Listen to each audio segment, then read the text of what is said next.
आइए अपने चित्त को युधिष्ठिर महाराज के राजसू यज्ञ में ले चलें, जहाँ पर यज्ञ में अनेकानेक ऋषि, संत, महंत, मंडलेश्वर पधारे हुए हैं और अपने अपने विचार विमर्श कर रहे हैं। जो वहाँ संतों के विचार होते हैं उसी को प्रवचन कहते हैं। नारद जी युधिष्ठिर महाराज को सुना रहे हैं, राजन, तुम्हारे इसी यज्ञ में ये जितने ऋषि मुनि संत महंत आए हैं, ये केवल तुम्हारे राजसू यज्ञ का भोजन पाने के लिए नहीं आए, तुम्हारी दक्षिणा लेने नहीं आए। संत कभी दक्षिणा लेने नहीं जाते किसी में, वहां पर भगवान की कथा सुनते हैं, प्रवचन सुनते हैं, कहते हैं, इसलिए संत पधारते हैं। और तुम बहुत भाग्यशाली हो। क्यों?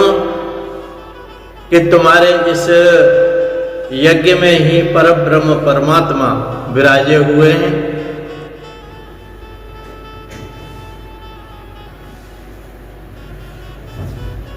विराजे हुए हैं। धर्मराज सभा में चारों ओर निहारने लगे, कहाँ विराजे हुए हैं, किधर हैं, कौन है? परमात्मा दर्शन क्यों नहीं दे पा रहे मुझे? मैं क्यों नहीं कर पा रहा हूं? क्या मुझ में कोई पाप है? पापी कभी परमात्मा के दर्शन नहीं कर पाता। मैं क्यों नहीं पहचान पा रहा हूं परमात्मा को? द्वारकानाथ को ये देखते तो थे, किंतु उन्हें तो वे मेरा भाई समझते थे। यही हो जाता है। इधर कृष्ण सोचते हैं कि नारद जी अब चुप हो जाएं तो अच्छा ही है, अन्यथा वे मुझे प्रसिद्ध कर देंगे।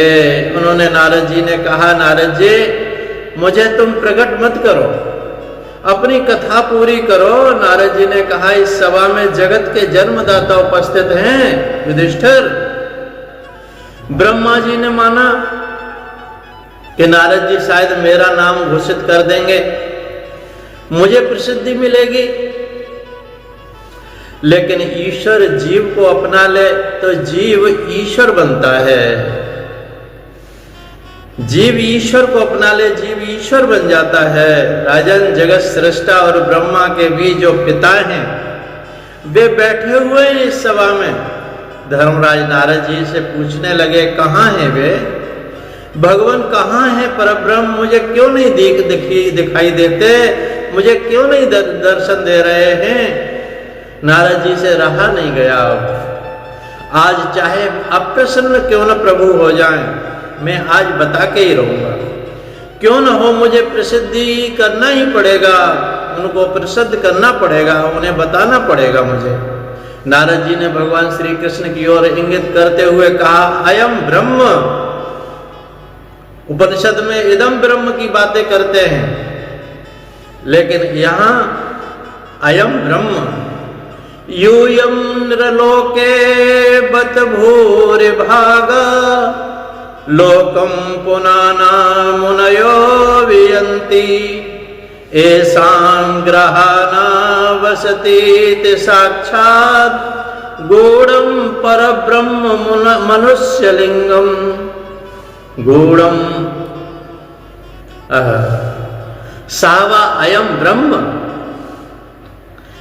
इनके ही दर्शनार्थ ये सारे मुनि यहाँ पर आए हुए हैं, ये ब्रह्म है। बता दिया मुनि नारद जी ने। प्रभु सिर झुकाकर मुंह छिपाया, मैं ब्रह्म नहीं हूं, नारद असत्य बोल रहे हैं। नारद जी ने कहा, अयम ब्रह्म। इन्हें असत्य बोलने का स्वभाव ही है। भगवान कभी कभी लीला करते हुए असत्य बोलते हैं। उन्होंने बाल्य अवस्था में भी अपनी माता यशोदा से एक बार कहा था कि ना हम भक्षित बान अम्ब, मैंने मिट्टी नहीं खाई, मैंने मिट्टी नहीं खाई। ये सब झूठ बोल रहे हैं बच्चे, और भगवान ने झूठ बोला। आत्मानुभूति कहीं बार होने पर भी दृढ़ता नहीं आती जीवन में। दृढ़ता सदगुरु की कृपा से आती है।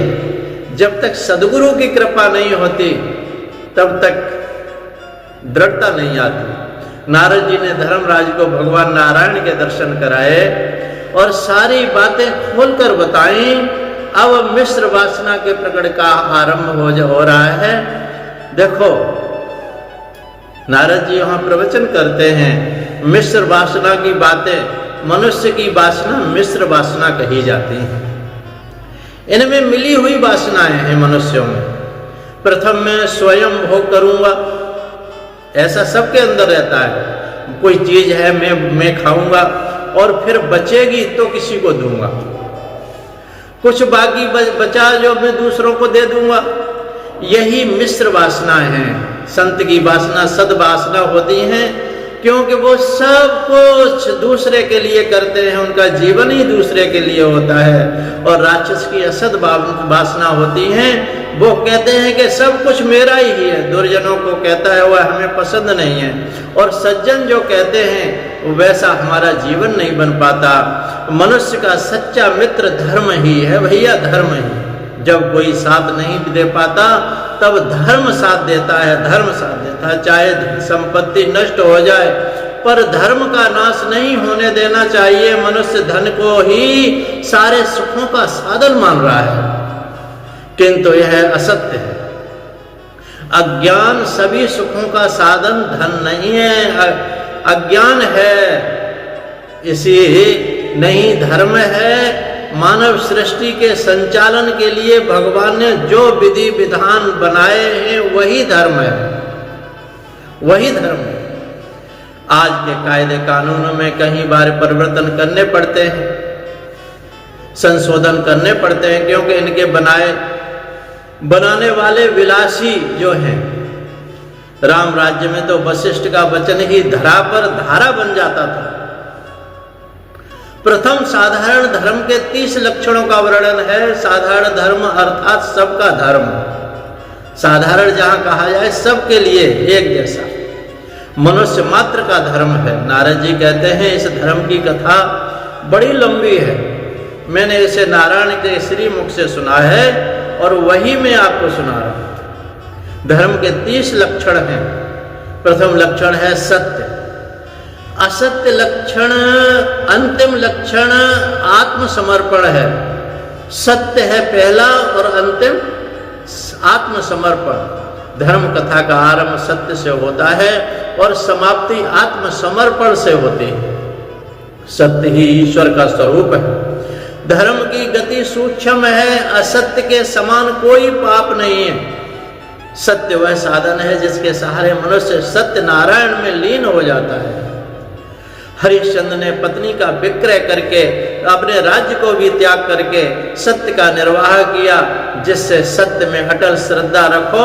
यथार्थ का नाम सत्य है, यथार्थ का नाम सत्य है। महाभारत के अनुसार सभी का कल्याण हो सके ऐसा विवेकपूर्ण वचन ही सत्य है। सभी का कल्याण हो सके ऐसा विवेक भरा वचन ही बोलो। सत्यम भूत हितम प्रोक्तम, सत्यम भूत हितम प्रोक्तम। श्री कृष्ण के असत्य वचन भी सत्य हैं, क्योंकि वे बहुजन हिताय।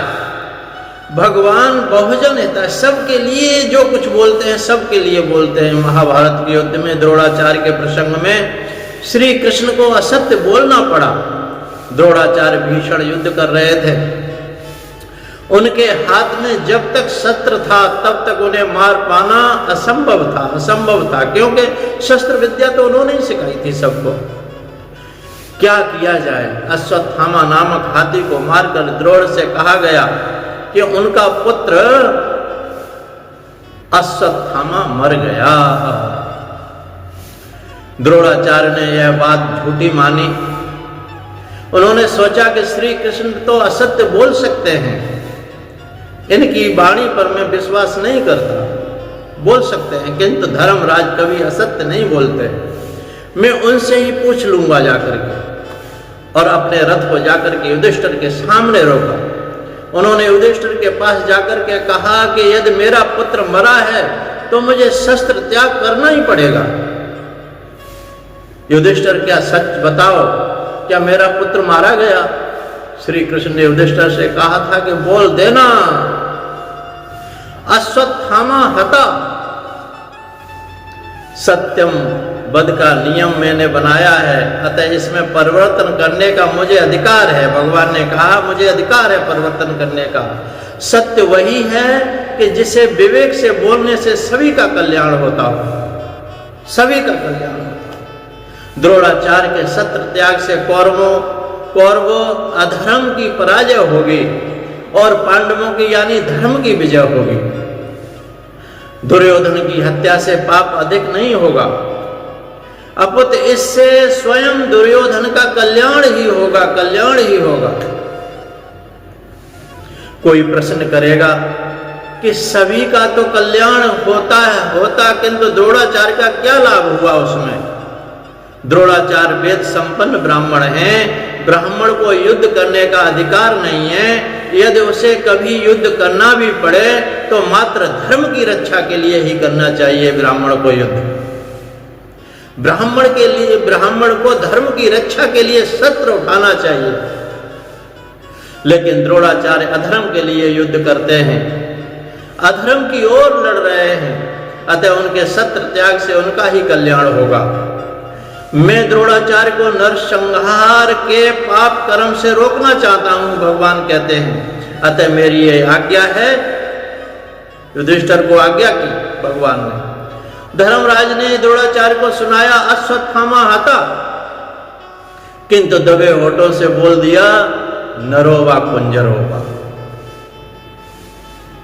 नरोवा कुंजरोवा।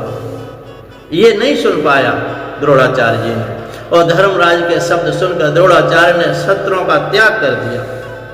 श्री कृष्ण ने धृष्टद्युम्न से कहा आज्ञा दी कि द्रोणाचार्य का सर उड़ा दो।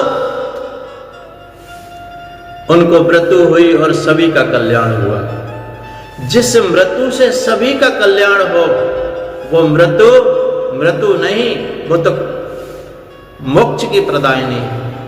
दया भाव धर्म का द्वितीय लक्षण है। जहां तक हो सके दूसरों को भला करो। हर रोज सोचो कि क्या मैं आज किसी के कुछ काम आ सका, क्या मैंने परमात्मा को पसंद आए वैसा कोई काम किया है आज। तुलसीदास जी ने कहा, बहुत अच्छा शब्द कहते हैं तुलसीदास जी, और सबको रटा हुआ है ये। दया धर्म का मूल है, पाप मूल अभिमान। तुलसी दया न छोड़िए जब लग घट में प्राण। ये सबको जितने भी सत्संग अगर कथा सुनिए तो ये शब्द सबके मुख पर रटा हुआ है, लेकिन हम धारण नहीं कर पाते। जो साधक इसी जन्म में ईश्वर का साक्षात करना चाहता है उसे सोच समझ करके विवेक पूर्वक दया भी विवेक पूर्वक होनी चाहिए, दया करनी चाहिए। कभी कभी अधिक दया भजन में विक्षेप करती है। अधिक दया बिन संत कसाई, दया करी तो आफत आई। ये सभी के मुख पर ये भी शब्द है। तीसरी बात है पवित्रता की। पवित्रता सभी का धर्म है, लेकिन आजकल लोग शरीर को बहुत शुद्ध करते हैं, बड़े बड़े फुहारे लगा करके खुशबूदार बना लेते हैं, किंतु मन को शुद्ध नहीं करते। मन में गंदगी भरी रहती है और मन शुद्धि, चित्त शुद्धि आवश्यक है। मन मृत्यु के बाद भी साथ जाने वाला है, मन के अलावा कुछ साथ नहीं जाएगा। अतः इसे पवित्र हम करेंगे, इसमें भगवान को बसा लेंगे तो ये भगवान के नाम को लेके जाएगा। जैसी जैसी वासना लेके जाता है वैसे ही वैसे हमें जन्म मिलता है। पवित्र रखना आवश्यक है शरीर को। अपेक्षा पाप तो मन के अधिक होते हैं, मन से अधिक होते हैं, और जो मन से पाप करता है उसका मन ईश्वर के ध्यान में स्थिर नहीं हो पाता। व्यवहार से आत्मा इतनी घुल मिल जाती है कि मन के पाप का उसे ज्ञान तक नहीं रहता। शत्रु के प्रति चौथा धर्म है तपश्चर्या। चौथा धर्म क्या है? तपश्चर्या। विचार, वाणी और बर्ताव शुद्ध रखना ही तपश्चर्या है। पांचवा धर्म है तितिक्षा। देखो, तितिक्षा कहते हैं शयनम सर्व दुखानाम अप्रीतिकार पूर्वकम तितिक्षा विलाप। श्रद्ध विलाप रहितम साततिच्छा निगद्यते। सुख दुख मिले उसे सहन कर लो, सब प्रीति सद्भाव बनाए रखो, सभी परमात्मा आपके पक्ष में रहेंगे और श्राप के शत्रु को दंड देंगे। एक महात्मा जप करते जा रहे थे, रास्ते में किसी धोबी को के कपड़े सुखाए हुए थे जमीन पर घास पर, और महात्मा का पैर पड़ गया। धोबी ने यह देखा तो वह महात्मा को लकड़ी से पीटने लगा। भगवान ने सोचा कि यह महात्मा तो मेरा ही नाम जप रहा था, अतः मैं उसकी रक्षा नहीं करूंगा तो मेरी प्रतिष्ठा का क्या होगा। और महात्मा की रक्षा के लिए वे भगवान वैकुंठ से धरती पर उतर आए। इधर महात्मा की सहनशीलता ने जवाब दे दिया, तितिक्षा ने जवाब दे दिया। उन्होंने सोचा, महात्मा ने सोचा कि यह धोबी से भी मैं अधिक सशक्त हूं, बलवान हूं। उन्होंने धोबी को मारने के लिए लकड़ी उठाई। प्रभु ने यह देखा तो वे वापस चले गए। क्यों? भगवान तुरंत वापस जा पहुंचे तो लक्ष्मी जी ने कारण पूछा। भगवान ने बताया कि अब मैं वहां महात्मा नहीं लड़ रहे थे, महात्मा को नहीं मार रहे थे, दो धोबी लड़ रहे थे आपस में। महात्मा ने सहनशीलता का त्याग कर दिया, तितिक्षा का त्याग कर दिया, धोबी सा ही आचरण किया। अब मुझे वहां करना ही क्या था। मनुष्य अपमान के कारण तभी दुखी होता है जब वह अभिमानी होता है। अभिमान के कारण वो दुखी होता है, अभिमान के कारण ही पाप कर्म करता है, उसके सहनशीलता रहती नहीं है। जीव दीन होकर के ईश्वर के चरण में आश्रय ग्रहण करे तो उस पर अपमान का कोई असर नहीं होगा। सहन शक्ति ही तितिक्षा है।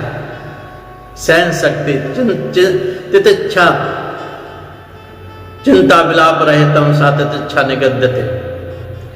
अहिंसा माने मन और वचन काया से किसी को दुखी न करना ही अहिंसा है। संत वही है कि जिसके संग में जाने वाले का स्वभाव बदल जाए, सुधर जाए। ऋषियों के आश्रम में हिंसक पशु भी शांत हो जाते थे, शांत हो जाते हैं।